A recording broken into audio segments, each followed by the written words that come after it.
আমার আল্লাহ বলেন, হে পৃথিবীর মানুষ, হে আমার বান্দারা, তোমরা দুনিয়ার মধ্যে গিয়েছো, আমি তোমাদেরকে দুনিয়ার মধ্যে পাঠাইলাম। পাঠাইবার পরে আমি জানি তোমরা অনেক অন্যায় পথে যাবে, অনেক কাজ করবে, যে কাজগুলোর মধ্যে তোমাদের গুনাহ হয়ে যাবে। হে বান্দা, তোমরা গুনাহ করবে তাও আমি ভালো মতো জানি, তোমরা পাপ করবে তাও আমি ভালো মতো জানি।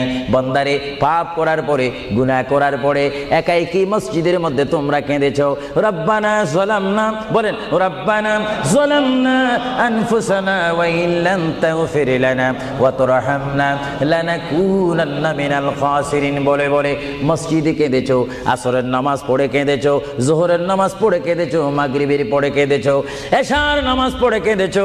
এ বান্দা, নামাজের মুসল্লা যখন বসে যাও, আমি আল্লাহকে তোমরা বারবার বল, আল্লাহ আমার গুনাহ মাফ করে দাও।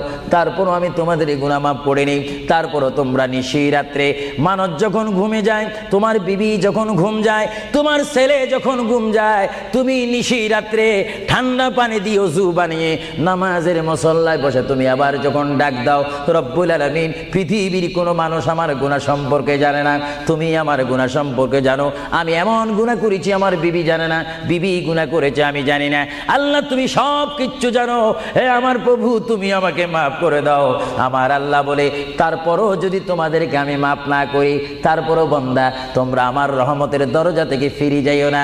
আমি তোমাদেরকে হুকুম দিচ্ছি, ওয়ালাউ আন্নাহুম ইয যালামু আনফুসাহুম জাউকা, বান্দারে, যদি গুনাহ করে ফেলো, আমার রহমত থেকে মুখ ফিরে তুমি চলে যাইও না। বান্দা, আকাশ পরিমাণ যদি গুনাহ করো, পাতাল পরিমাণ যদি গুনাহ করো, সাগরের পানি পরিমাণ যদি গুনাহ করো, পাহাড় তুলনায় যদি তুমি গুনাহ করো, আমার দরবার থেকে তুমি নিরাশ হইও না। বান্দা, আমি তোমাকে একটি রাস্তা বাতাই দিচ্ছি, একটি পথ তোমাকে আমি দেখাই দিচ্ছি। সেই পথটি কোন পথ তোমরা জানো? ওয়ালাউ আন্নাহুম ইয যালামু আনফুসাহুম জাউকা, বান্দারে, যখন তোমরা বরবাদ হয়ে যাবে, তখন তোমাদেরকে একটা পথ আমি তোমাদেরকে দেখাই দিলাম। সেই পথটির নাম হচ্ছে আমার রাসূলের মদিনা। জোরে বলেন সুবহানাল্লাহ।